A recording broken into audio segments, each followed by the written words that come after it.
وبارك وسلم عليه.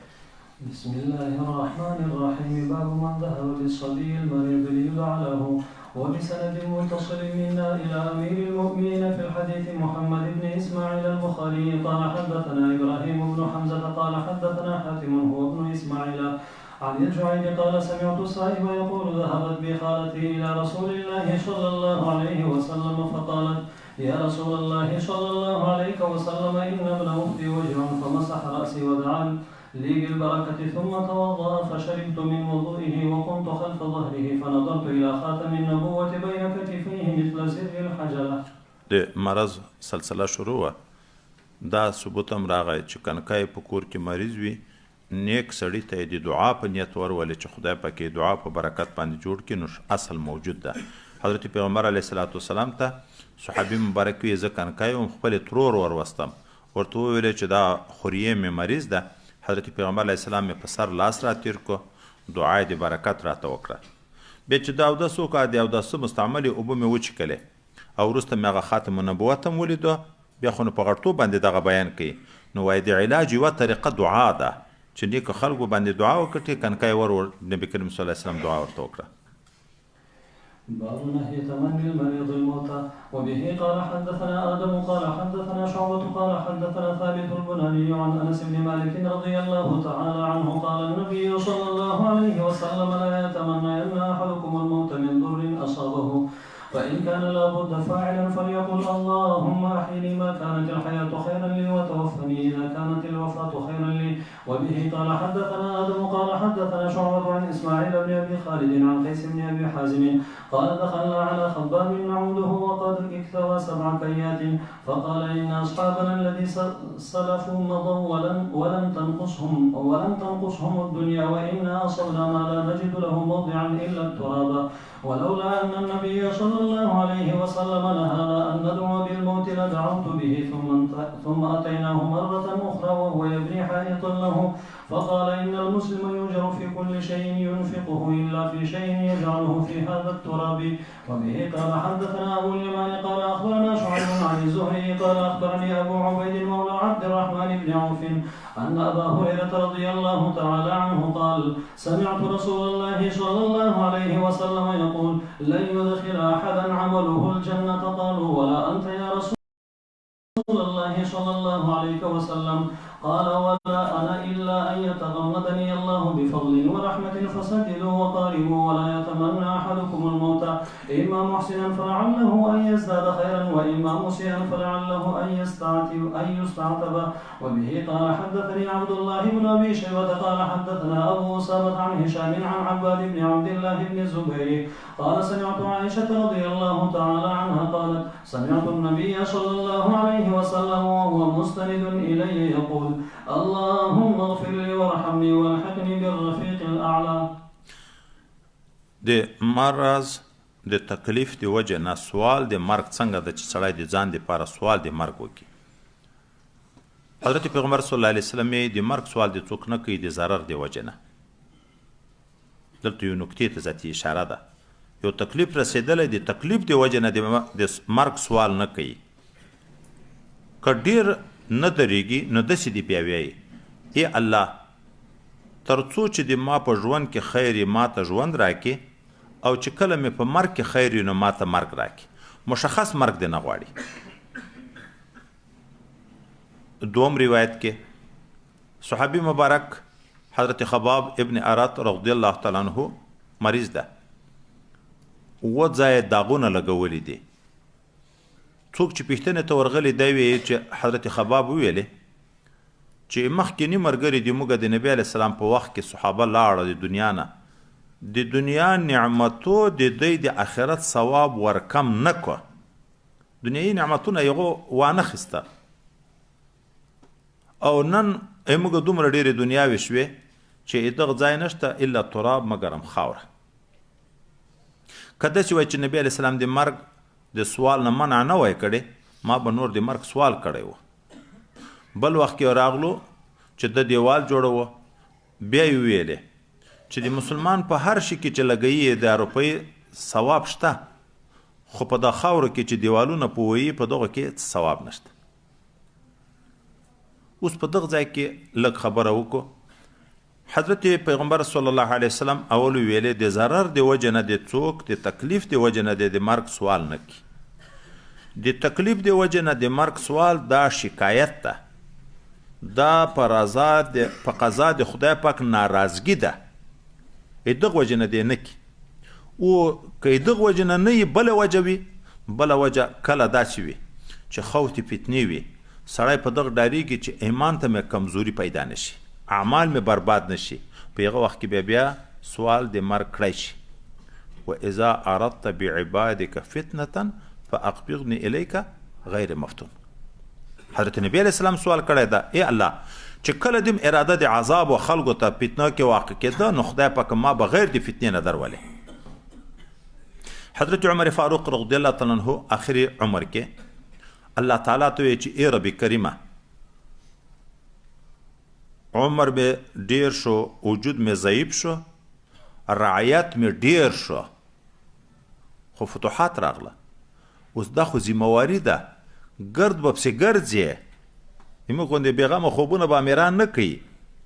حالات په د دنیا د ملکو د هر چی شي معلومه یې نو وجود مې ضعیف شو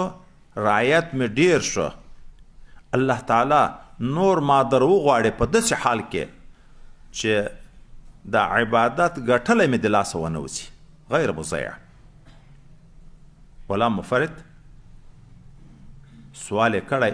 د دې نه چې د فتنو نه ډارېدو چې نور په امتحاناتو کې واقع نشم یا د حب د وجې نه د مرګ وخت ته نږدې نیکو خلکو ته زیری شروع شي د الله د رضا او د جنتو نو دلته د مرګ سوال د عشق د وجې نه وکړي یوسف علی نبینا علیه السلام کړی سلیمان علی نبینا علیه السلام کړی پیغمبر علیه السلام د آخري روایت کې چې ام المؤمنین یې د ما په غېږ کې تکیه کړې وه اللهم اغفر لي وارحمني والحقني بالرفیق الاعلى نور دنیا نه جدایي وغوښته چې رفیق اعلی سره مې یو ځای کې دام جائز ده دا پروا نه لري د مصیبتو د دردو د وجې نه به نه کې دومه خبر حضرت خباب رضی الله تعالی عنہ دغه په اسلام کې ډېر تکلیفونه په تیر شوي حضرت عمر فاروق رضی الله عنه ته دی ورغی یغه ورته راشه د ما په څنګ کې کینه په دغه ځای باندې لایق په ناشتي بل څوک نه ده یو حضرت عمار اتر تام مستحق ده چې دلته کینی ځکه یغه په اسلام کې ډېر تکلیفونه تیر کړي ده ورته ویل چې ما ډېر تکلیفونه تیر کړي ما چې اسلام راوړ او کفارو بدبختانو به اور راته بل کو چې کله به سکروټې جوړې شوې اور لمبې به ختمې شوې د ما نه به کمیس ویست په دا سکروټو به یې څملولم چې یا به بیرته د ایمان نه اوړي یا نه ما فریاد و راست څوک نه و چې زه یې تر خلاص کړی وای بل شی نه و دا د ما په وینو باندې په اوبو باندې به دا سکروټې مړې شوې وای خپل کمیس مبارک یې ورته لوڅ کړه هغه د اور داغونه ټول معلومېده په وجود مبارک باندې سړی چې وسوځي هغه ځای بیا سپین سپین دا ټول معلومېده دا حضرت خباب مریض ده تکلیف یې ډېر ده نو دی وی چې ما دا د نبی علیه السلام نه واورېدله چې د مرګ سوال به سړی نه کړي نو ما به د مرګ سوال کړی و اوس په هغه ځای کې دی د مخکې خلکو حال ذکر کړي نور ملګري ملاړه د دنیا نه ملګري شاګردان د رسول الله صلی الله علیه وسلم د موږ صحابه لاړ د دنیا نعمتونو یغو ته ثواب ورکم نه کو دغه څوک داسې معنا کوي چې هغه په مسکنات کې مړه شوه لکه لاندې نکتې د ذیقل حال کې مړه شوه نو دنیایي خوندونه یې وانه خسته ځکه ټول ثواب آخرت ته شو خو څوک یې چې نه خبره مطلقه ذکر کړه ولې دا ځای ډېر عجب ځای ده وای صحابه د حضرت پیغمبر علیه السلام په وخت کې که هر څومره مالدار و که هر څومره څوک کې مالدار کې موجود و اوس حضرت عثمان صاحب په یو غزوه د تبوک کې څومره چنده پرې کړه خو موجود و خو دنیا وایي د دې دین ته تاوان نه ده ورکړی ولې چې څه دنیا یې درلوده هغه یې ټوله د خدای د رضا دپاره لګوله نو بیا ثوابونه ډېرېږي که ثوابونه کمیږي د دغه انسان وای دیغه خبره مطلقه ذکر کړه چې د نبی علیه السلام وخت کې عشق الهي ډیر و د آخرت سوچ ډیر و که مالدار و که مسکین و مسکین په مسکنت صبر و مالدار شاکر و خپله دنیا د خدای د رضا دپاره لګوله نو دنیا د هغو ثواب ورکم نه کړو خو وروسته خو د دنیا محبتونه شروع شوه ځکه ثواب په کم شو بیا وی چې موږ اوس دومره مالونه پیدا کړو چې د دپاره ځای نشته الا تراب تراب څه معنی یا خو وایي دا معنی چې په جوب کې نه ځایږي په صندوق کې نه ځایږي پخوا خو بینګونه نه وه لکه یو روایت کې وایي راځي چې ویلې چې نبی اسلام په وخت کې مې 1 روپۍ نه وه اوس د ما د کوټې کونج چې راوخرې 40,000 درهم مې پکې ښخ کړي دي الا تراب دا معنی دا پخواني خلکو به هم روپۍ ښخولې او یا دا معنی الا تراب بنیان لکه لاندې نکته اوس روپۍ ډېرې شوې په څه یې ولګوو ذاتي مجبور تعمیر کوو دا بل روایت کې راځي چې بیا موږ بل وخت کې ورغلو د دیوال جوړوه بیا یې ویلې مسلمان ته په هره خرچه چې کیې خدای ثواب ورکوي خو په تعمیر ثواب نه ورکوي لاندې نکته ورسره لیکي چې تر حاجت زایده وي د اخر وخت په علائمو کې موږ تاسې تطاول فی البنیان ویلې د اخر وخت علائمو نه چې هغه کوچیان سارایان خلک دا به په بنګلو کې فخرونه کوي یو د بل نه ځکه اکثره نفقې حرامې شوې د خدای شان ده یو روایت کې راځي وایي حلاله دنیا هغه په سم ځای لګېږي دنیا چې خچنه شوه هغه اکثره په تعمیرو لګېږي یو کور په څو جوړوي دا نن سبا خلک چې فکر وکړي یو کور په کروړونو جوړوي دا وجه دی چې دا روپۍ په داسې ځای ولګېږي چې آخرت په لاس ورنه شي ولې وایي ګټلې بې لارې دي که په حلاله طریقه ګټل شوی وای بیا الله په داسې ځای کې ته لګولې چې په هغه کې به آخرت برابرېدو مدرسې ته چندیا مسکین ته کومک طالب ته کومک عالم یو ولی ته کومک دا ورته شیطان ډیر ګران کی خو په تعمیر باندې په کروڑونو لګي کروڑونو داسې کمه خبر نه وي وایي ځکه نفقات چې خچنه شوه په تعمیرو لګي دا بل روایت کې حضرت پیغمبر علیه الصلاۃ والسلام یې چې هیڅوک په خپل عمل جنت ته نشي تللی چا ورته ویلې ته هم نشي تللی ده ورته ویلې نه چې مام الله په خپل فضل و رحم کې پټ نه کړي زم جنت ته نشم تللی فسددو وقاربو صداد خو استقامت سیده لارې ته ویلی کېږي کوشش اول خو د اعتدال کوي افراط و تفرید چې نه یې نو صداد ده که نه ځان خو ورنږدې کوئ او بیا پیغمبر صلی الله علیه وسلم ویلې هیڅوک د دې مرګ تمنا نه کوي ولې که انسان نیک عمله انسان وي خو چې یوه ورځ عمر اوږدېږي نیکۍ یې ډېرېږي ولې د مرګ سوال کوي خو آخرت سرمایه دې ډېرېږي که ګناهګار انسان وي عمر چې اوږدېږي ولې ښه د خیر د مرګ سوال نه کوي ولې امید ده چې خدای د توبې توفیق ورکړي توبه به وباسي خو بیرته اوږدوالی د عمر د ده دپاره خیر شو حضرت پیغمبر علیه السلام ویلي چې هیڅوک په خپل عمل جنت ته نشي تللی دا مسله ګر چې موږ تاسو یې وارې ویلې ده رب کریم خو ویلي تلک الجنة التي اورثتموها بما کنتم تعملون دا هغه جنت ته چې تاسو ته په میراث درکړل شوی دی تاسو د عمل په برکت باندې د هغه په عوض کې نو هلته خو معلومیږي چې په عمل باندې جنت ته ځي او دلته وایي چې په عمل نو څوک نشي تللی نو جواب دا ده چې د هغه آیات مبارکه معنا دا ده چې بې د مصاحبت لپاره ده تاسې چې جنت ته ځئ جنت ته تګ خو د خدای پاک په رحمت ده خو الله هغه عمل مو نه ضایع کوي سره له عمله مو جنت ته بیایي سره له عمله جنت ته دخول د الله په فضل ده بیا په جنت کې دننه درجې په اعمالو دي او یا دومه معنا دا حدیث و دغه آیات څه معارضه نشته د عمل باندې توفیق څوک ورکوي خو بیرته خبره په فضل د الله تعالی شوه عمل جنت ته دی بیایي خو د عمل توفیق الله درکوي چې الله تعالی د عمل توفیق در نه کړي عمل نشي کړی نو بیا به جنت ته څنګه لاړ شي او وروسته روایت کې بیا د سوال خبره شو چې اللهم رفیق الاعلی نو د مرګ غوښتنه جایز هم ده ناجایز هم ده د ضرر او د مشکلاتو د وجې نه لکه دا نن سبا اکثره خلک په تکلیفاتو کې چې واقع شي نو د زړه تنګي د وجې نه سوال کوي چې نور به خدای د دغه ژوند نه خو خلاص کړي نور عاقبت نه د خبر چې د دغه ستړی زور نه لرم د دغه تکلیف زور نه لرم چې د دغه دنیا نه لاړ شم بیا به د قبر عذابونه څنګه وي ما عمل څنګه ده عمل ته یې ورپام نه ده چې زه اوس ښې لوري ته روان یم که بد لوري ته روان یم نو دا سوالونه دی نه کوي ژوند د مسلمان دپاره خیر ده که نیک عمله و خو دا نیک عملي زیاتیږي که بد عمله هم کله انسان ته تجربه پیدا شي کله انسان ته سپینګرتوب چې راشي حق له هلته کار وکړي د توبې خدای پاک ورکړي توبه وباسي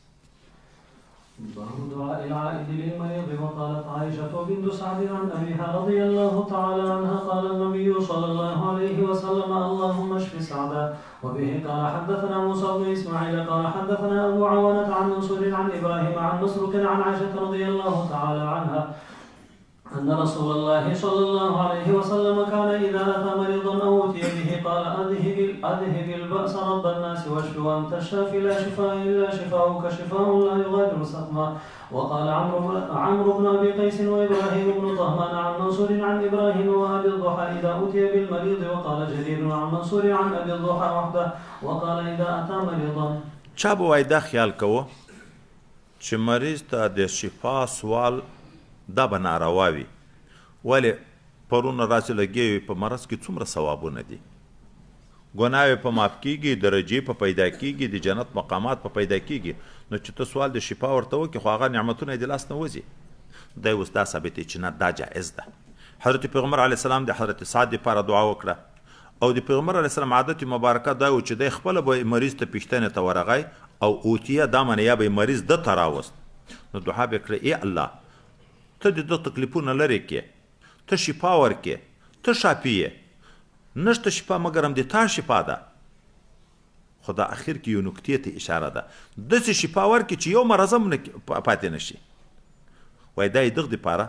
کله یو سړی د یوه مرض نه خو خلاص شي خو تر هغه نه په غټ مرض ګرفتار شي دغه ځای ته اشاره وکړه یا الله مکمل یې جوړ کې اوس نو سوال دا ده چې مرض د مسلمان دپاره خیر شو ثواب شو نو سوال بیا ولې د شفا ورته کېږي نو جواب دا ده چې د مرض یو ابتدا ده یو د مرض امتداد ده دا مرض مکفر چې ګرځي چې ګناهونه په معاف کېږي د آخرت مقامات پیدا کېږي دا خو د یوې ورځې په تکلیف هم خدای پاک لرې کوي خو امتداد د مرض کله مفضي شي بیا شکایت ده بیا یې برداشت نه اوځي دا شفا علاج د دعا د ده حیثیت باندې څه مرض په تیر شو د هغه څه مرض عوض به خدای پاک ورکړي ګناه به په معاف کړي خو نور که دا مرض دائمي شي انسان بیا عاجز ده کله بیا صبر نشي کړی او ګټلی ثواب بیرته د لاس نه وځي خو یوه خبره بله هم واورئ په مرض باندې الله ګناه معاف کوي که صبر نه وي هم دا ځای د امید ځای ده که صبر نه وي هم ولې وایي دا حدیثو کې چې د ګناه د کفارې دپاره ویلي دي صبر خبره خو یې نه ده ورسره ذکر کړې او په صبر ثواب زیاتیږي اوس مثلا په یو سړي باندې مسکنت ده په یو سړي باندې مرض ده تکلیف راغله د تکلیف اثر دا ده خپله به ذاتي خود چې خدای په ګناه یې په معاف کوي خو که صبر وشي بیا خبره دو چند شي لکه مخکې موږ ویلې په نیک عمل خبر هم نه یوه خبر دې وکړه خدای ثواب په درکوي خو که په خبر شي په شوق یې وکړي بیا ثواب زیاتیږي لکه د علم په برکت چې په اعمالو کې ثواب زیاتیږي وایي په صبر سره په مصیبتو کې ثواب زیاتیږي اما نفس ثواب نفس کفارتوب دا که داسې چې مرض په عذاب هم وي شکایت هم وي بې صبري هم تر کېږي بیا هم خدای پاک هغه تکلیف ته لرې کوي باب وضوء العائد للمريض وبه قال حدثني محمد بن بشار قال حدثنا غندر قال حدثنا شعبة بن محمد بن المنكدر قال سمعت جابر بن عبد الله قال دخل علي النبي صلى الله عليه وسلم وانا مريض فتوضا فصب علي وقال صبوا عليه فعقلت فقلت لا يرثني الا كلاله فكيف الميراث فنزلت آية الفرائض دا چې څوک مریض پوښتنې ته ورشي خو دا خبره به په ځای کې وسره دغه سړی وي د برکت خاوند چې هغه مریض د ده په تبرک قائل وي اوس نو چې دی اودس وکړي دا یې د اوداسه اوبه په مریض توی کې هم الله یې جوړوي که وایي چې کې هم الله یې جوړوي د نبي علیه السلام مستعملې اوبو چې کلم کې راغلي په مخ تویول هم کې راغلي دي خو وایي بشرط یې چې هغه انسان نیک انسان وي دغه مریض حسن ځوان په لري په دغه عقیده د تبرک استعمال کی او که چا د لاس نه بد راځي دغه دپاره خو بیا مرض کومه خانه ورکېږي خو بیا ادبي ورسره ده دغه خو مرضونه پسې زیاتېږي تبرکات شته خو وایي عقیده غواړي نبی علیه الصلاة والسلام د صحابو اکثر علاجونه په دغه باندې کول خپل اوداسه اوبه به یې په توی کړه پرون ساعت به یې وکړو په توی کړه خدای پاک را جوړ کړه خو هغه خو عقیده وه د هغو د یو شی مځکې ته نه پرېږد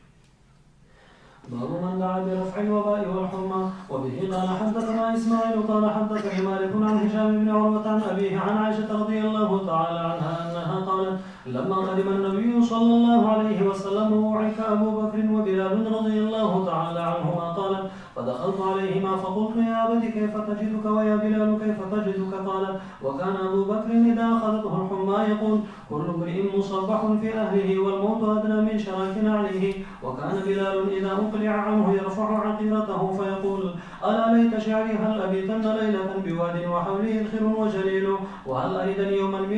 مياه بجنة وهل يبدو لي شامة والطفيل قالت عائشة رضي الله تعالى عنها فجئت رسول الله صلى الله عليه وسلم فأخبرته فقال اللهم حبب إلينا المدينة كحبنا مكة وشد حبا وصححها وبارك لنا في صاعها ومدها وانقل حماها فاجعلها بالجحفة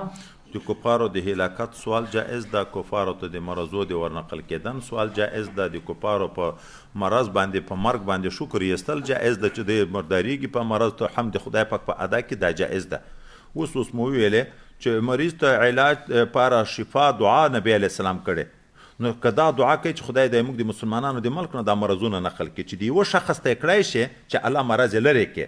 نو د ټول قوم او د ټول ملت لپاره هم کړی شي چې الله د دغه علاقې مرضونه نقل کړي د کفارو په طرف چې مدینې منورې ابتداء کې مرضونه ډېر درلود نبی علیه السلام دعا وکړه او دعا الله قبول کړه مرضونه طبیعي نقل شوې د مشرکینو علاقې ته كتاب الطب باب ما أنزل الله داء إلا أنزل له شفاء وبه قال حدثنا محمد بن المثنى قال حدثنا أبو أحمد الزبيري قال حدثنا عمر بن سعيد بن أبي حسين قال حدثنا عطاء بن أبي رباح عن أبي هريرة رضي الله تعالى عنه عن النبي صلى الله عليه وسلم قال ما أنزل الله داء إلا أنزل له شفاء كتاب الطب مخکې د مرضو سلسله ذکر شوه اوس د مرض د معالجې ډاکټري طب بیانېږي خو اول د مقدمې په شکل دا واورو مرضونه دوه قسمه دي اسانه تعبیر به وکړو چې هر څه سرسه پخلا شي مرضونه دوه قسمه دي جسمانی روحانی قرآن عظیم شان په دې باندې ناطق ده فی قلوبهم مرض فزادهم الله مرضا مرضونه دوه قسمه شو جسمانی و روحانی انبیاء علیهم السلام خدای پاک چې مبعوث کړي دي د روحاني مرضو د علاج لپاره مقرر کړي چې کفر لري شي شرک لري شي منافقت لري شي تکبر ریاکاری حسد د دنیا محبت جاه و جلال محبت طول الامال چې د څومره مهلک مرضونه دي ټول روحاني دي د دغه د علاج لپاره خدای پاک انبیاء علیهم السلام دا مقرر کړي جسمانی مرضونه چې موږ تاسې هغه ټول پیمژنو په لګیام د ټوله دنیا په معالجه باندې د دغه د علاج لپاره خدای پاک انبیا نه دي مبعوث کړي مبعوث د روحاني علاجو لپاره دي خو د جسم مرضو علاج دا اکثره د تجربې نه وي نو نبی علیه الصلاة والسلام د بعضې جسمانی مرضوم د علاج طریقې ښوولې دي خو بعضې نبی علیه السلام ته په دغه ځای کې اوس بیا فرق ده طب نبوي کې بعضې حضرت پیغمبر علیه السلام ته د علاج خبرې په وحی ښوول شوي دي او بعضې د تجربې دي اوس شاه ولی الله صاحب حضرت پیغمبر علیه السلام د روحاني مرضو د علاج لپاره چې خدای پاک مقرر ده د چې د دغه لپاره کوم شفا نسخې راوړي دي احکامات الهیه دي دا د هغه قبیلې نه دي چې واجب الاتباع دي چې دی موږ ته ویې په هغه به عمل کوو او په هغه دپاره به موږ دعوتونه هم چلوو خلک به هم ایمان ته راغواړو خلک به هم تواضع ته راغواړو خلک به هم سخاوت ته راغواړو خلک به هم حیا ته راغواړو خلک به هم محبت ته راغواړو دینی دعوتونه به هم کې چلی ځکه نبي بعثت دغه غرض دپاره ده نبي علیه السلام په خپله زندگی کې دا کار کړی په موږ اتباع هم فرض ده چې کوبې او ورسره به د دغه دین دپاره د دغه روحاني علاج دپاره دعوتونه هم چلوو خلک به هم دغه لارې ته راغواړو پاتې شو جسماني مرضونه او د هغو معالجه دا د هغه قبیلې نه ده چې موږ به اتباع کوو د پیغمبر علیه السلام کې د وجوب په حیثیت او خلک به دعوت کوو د تجربې شاید ده ډاکټر یو نسخه درو خو عمل خو لازم نه ده چې پکې به او بل چاته ته هغه دعوت هم نشي کولی چې دغه مرض دپاره دا علاج ما ته ښوولی و راځه ګورئ دا حکیمي دا ډیره مشکله ده دا علاج د تجربې شی ده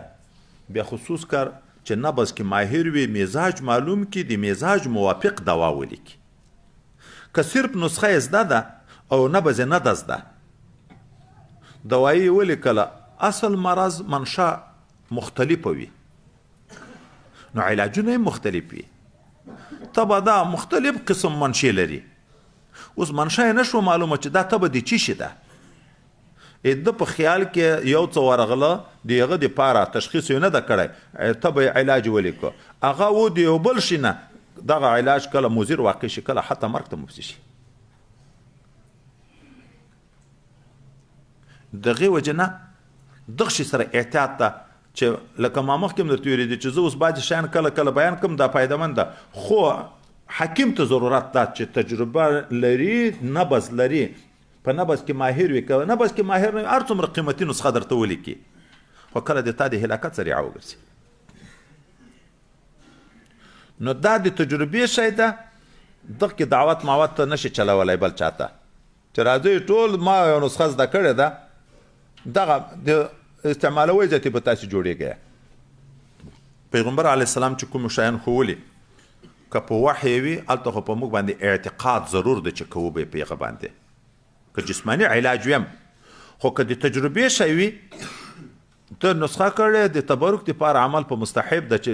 نبي علیه السلام د خولې مبارکې نه راووته نو سړی حسن ژوند باید وکړي الله به عزت سبب د شفا هم ورته وګرځوي د دغه نسخو علاجونه چې پیغمبر علیه السلام ښوولي بعضې علماو په دغه کتابونه جوړ کړي دي طب نبوي په نامه خو هغه نومونه بیا مختلف دي زاد المعاد په نامه ده طب نبوي په نامه ده طب رحمت په نامه باندې ده مختلف قسم نسخې دي چې هغه یغو سره جمع کړي دي دومه خبر د ډاکټري په لحاظ د بدن د جسمانی مرضو علاج بنیاد په درې اصولو باندې ده چې موږ ته د قرآن عظیم شان نه معلومیږي هغه درې اصولو چې رعایت وشي نو د اکثرو مرضونو به خدای پاک سړی ساتي او کوو نو بیا به علاج اسانه وي اول حفظان و صحت دا تا ته چې کوم صحت خدای پاک درکړی دا به ساتي داسې کار به نه کړي چې صحت ته مضر وي رب کریم یې سړی لږ مریض ده روژې مبارکې میاشت راغله که روژه نیسي د مرض د زیادت خطر ده الله څه وویلې فعیدة من ایام اخر سفر کې ځې د روژې د نیولو نه د تکلیفو خطر ده الله ویې چې فعیدة من ایام اخر دا وایي حفظان و صحت ته اشاره ده دا صحت یو عظیم نعمت ده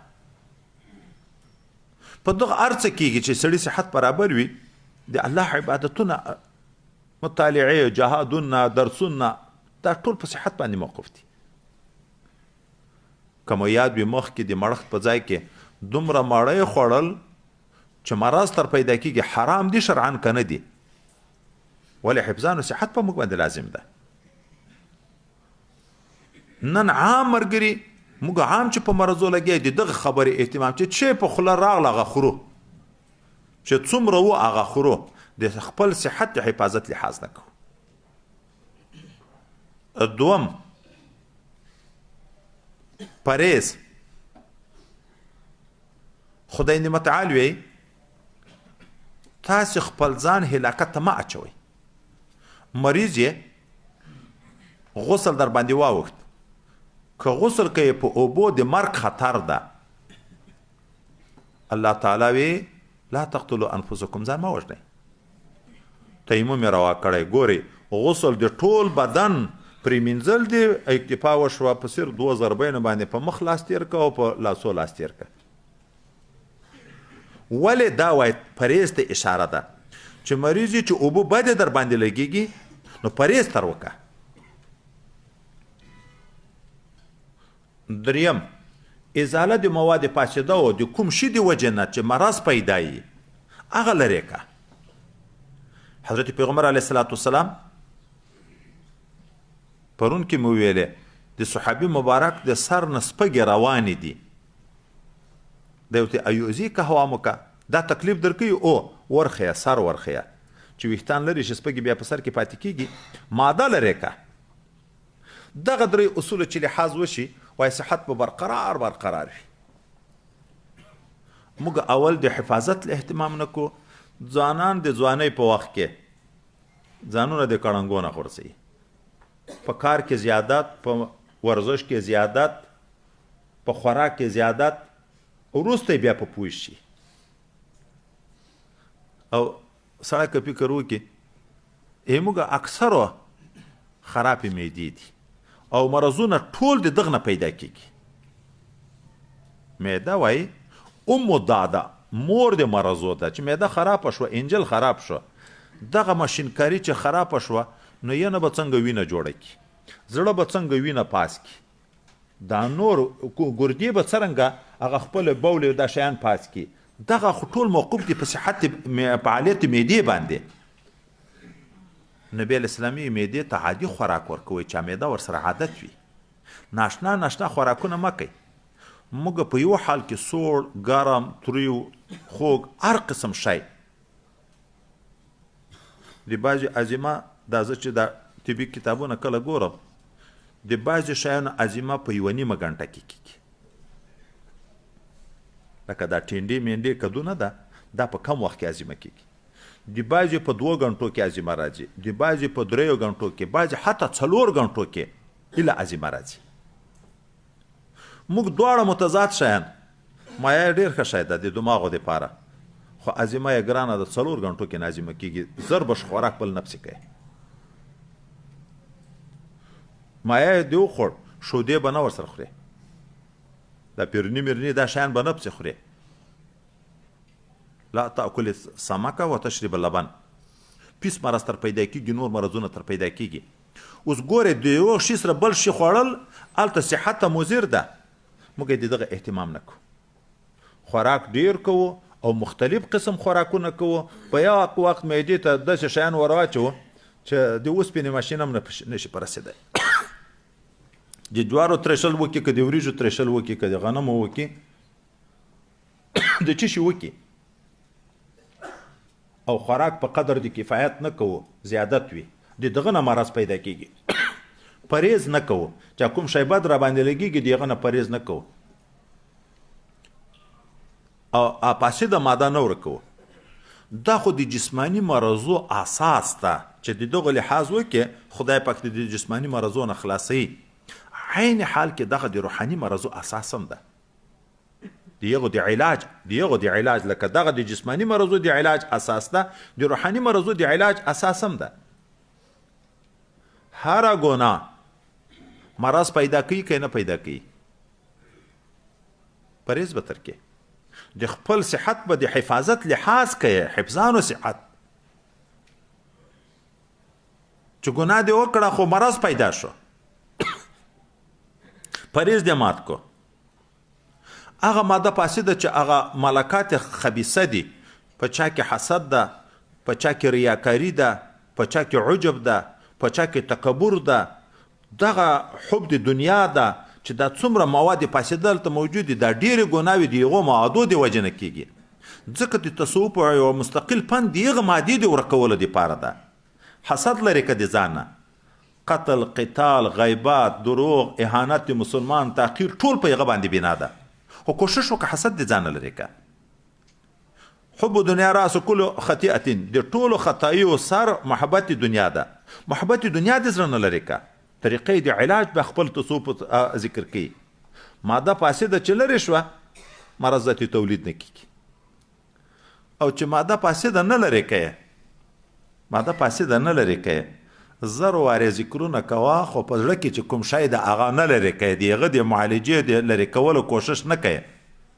دا د خولې شیان استعمالول هغه مرض ته پیدا رسوي سړی ده په تکبر لګیا عجب لګیا په ریاکاري لګیا ته ډیر عبادت شروع کې باطن اصلاح نه کې نفلونه ډیر کې ذکرونه ډیر کې تلاوتونه ډیر کې د شیخ د رتبه د هدایت موافق نه کې دا ډیر عبادت په سړی کې ریاکاري راولي که نه راولي دا ډیر عبادت په سړی کې تکبر پیدا کوي که نه پیدا کوي عجب پیدا کوي که نه پیدا کوي ګوره اصل شی هلته چې خراب ده عبادت یې لاړ په خراب لوري یوړ نیت خراب ده غټه غټه صدقې وکړه خو ریا ده پکې دا صدقه روحاني صحت ذریعه شو که د روحاني مرضو خو مرض سبب شو نور باب چې ذکر کوي دا اشاره ده دې ته چې د معالجې جواز ده معالجه د توکل سره منافي نه ده داسې نه چې څوک ځان متوکل بولي علاج نه کوي چې بس مرض خدای پاک راباندې کوي الله تعالی به لرې کوي نبی علیه الصلاة والسلام یې مرضونه هم الله تعالی یې ایښي دي خو علاجونه هم الله تعالی مقرر کړي دي د هر مرض علاج شته صرف د مرګ علاج نشته هغه چې وخت راغی بیا په هېڅ شي باندې علاج نه کېږي نو تاسې دوایي کوي خو امر ارشادي و شفقتي ده که یو څوک د خواصو د جملې نه وي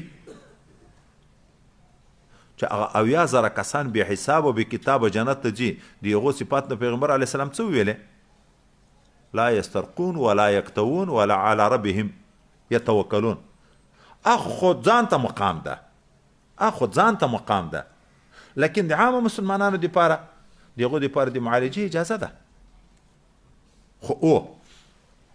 هر مرض ته الله تعالی علاج مقرر ده خو دغه علاج موږ ته نه ده معلوم چې کوم چې کې علاج ده که په هغه څه برابر شوي چې هغه الله تعالی ورته مقرر ده دستي جوړ شي مریض دغې وجه نه بار بار موږ ډاکټرانو ته ځو چې ګوندې خدای پاک هم په هغه شي برابر کړي چې هغه الله تعالی ورته مقدر کړی په زرګونو روپۍ نه په لکونو یې لګولي نه ده جوړ شوی خو د کم د 2 روپۍ ګولۍ سره خدای پاک سړی جوړ کړی د یو بوټي د خوړلو سره الله تعالی سړی جوړ کړی وای مقدر چې کوم شی وي خو موږ ته هغه معلوم نه ده موږ ته هغه معلوم نه ده نبی علیه السلام ته به چې په وحی معلوم و چې موږ ویل چې هغه علاج به یقیني و بې که بولې ورخویم دستي وروسته را روان د جوړ شو که نه شوه جوړ هغه خلک خو ده ته معلوم په وحی باندې و دا چې مرض خدای پاک مقرر کړی علاج هم الله تعالی مقرر کړی ده خو علاج موږ ته مشخص معلوم نه ده خپل کوشش د معالجې کوه ممانعات نشته دا څه د توکل سره منافي نه ده صحت لوی نعمت ته د صحت اهتمام ساته هغه ذاتي په هره طریقه وي اولا حفظان صحت کوه که در پیښ شو مریض بیا علاج وکړه دا سړی چې په سره مریض شي هلته بیا ارمانونه کوي اوس خو د ځوانۍ په وخت کې سړی په 3 شله کې روان یې دغه شیانو ته یې نه پام کېږي دا موږ ملګریو کې په قابلو ملګریو کې 2-3 ده چې پېښ شوه چې دا ما سره دورې کړي دي او ښه قابلیت خدای نعمتعال ورکړی زه ملګري ته دا ویم چې فارغ شئ ډېر کتابونه به نه اخلئ په درس کې که هر څومره سړی قابله وي په طالبي کې که هر څومره درسونه کړي یم د طالبي درس ځان ته ده د ملایي ځان ته ده ګوره یو سړی د 10 کتابه وس لري درس کې خو د 10 کتابو وخت چې 5 کتابو ته ورکړي دلته به اوس ښه مطالعه کېږي که 10 کتابه چې درس کړي